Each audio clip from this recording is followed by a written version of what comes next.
an unfortunate certain fact. There are many Muslims who have a very superficial respect for the Quran in terms of touching it, placing it in the right place, etc., covering it. But unfortunately, when it comes to actually adhering to the principles of the Quran and implementation of those principles, there seems to be a lacking. Tell me, which is more important?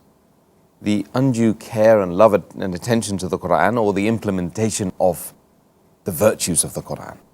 As far as giving respect to the Quran, meaning the outward respect, is that more important, or reading, understanding and implementing on the guidance important?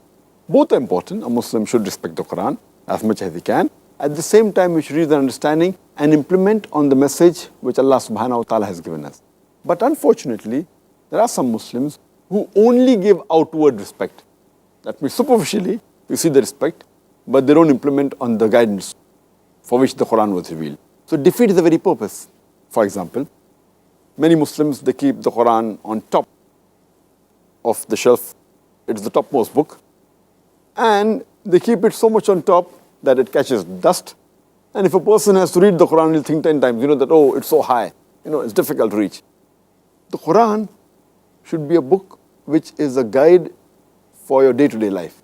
It should be kept handy, like a guide, a textbook which is referred daily.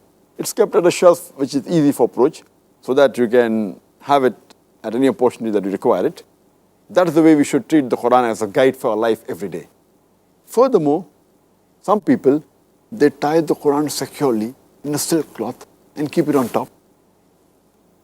And if a person has a few minutes, maybe 10 minutes time, he would not bother read the Quran. The thought of him getting the Quran down and untying it and again tying it securely in the silk cloth, that itself will take 10-15 minutes. So he says, what's the use of spending the time reading the Quran? So it should be handy, and whenever a person feels, he should be able to approach it.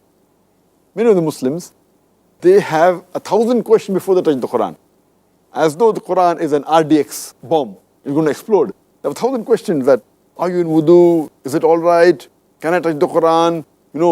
Can I read the Quran while standing? Can I read while traveling? Having the shoes and reading the Quran, it is haram. Where did they get this from, that which hadith or which Quranic verse says that you can't read the Quran with the shoes on? So it defeats the very purpose. It should be a daily guide for the Muslims. And it should be handy. And at every opportunity that you have, you should read the Quran. And we find this very often. If you go to the mosque in the Gulf countries, that if a person who comes to pray to the mosque, if he has a few minutes, he doesn't waste time. He picks up the copy of the Quran and he reads. And we find that most of the people that come early, they read the Quran. But in the mosque in the subcontinent, that's India and Pakistan, you may see a few people reading the Quran, maybe in the first row. And if someone in the second row reads the Quran, they will immediately stop him. Your back is facing the Quran, it is haram. So these things are superficial respect, outward respect. It's not really what the Quran has been revealed for. It is revealed as a guidance for humankind. You should read it whenever you have an opportunity. And that reminds me of an incident that in the Gulf country, once an Indian Qari, he had gone to Saudi Arabia to visit the country. And because he was a very good Qari, they allowed him to lead the Maghrib Salah.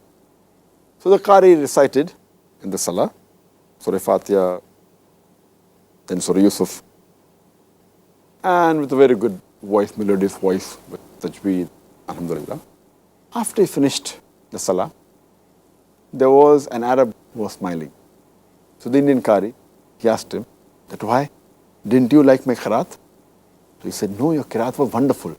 But I was wondering that in the Salah, you put Yusuf alayhi salam inside the well, but why didn't you get him out before the Salah was over? The joke is that he read the Quran, Surah Yusuf, but didn't understand what he was reading. So he put Yusuf alayhi salam in the well, but before the Salah, at least read about him out of the well. So it's very important that besides giving respect, which is important, you should give respect.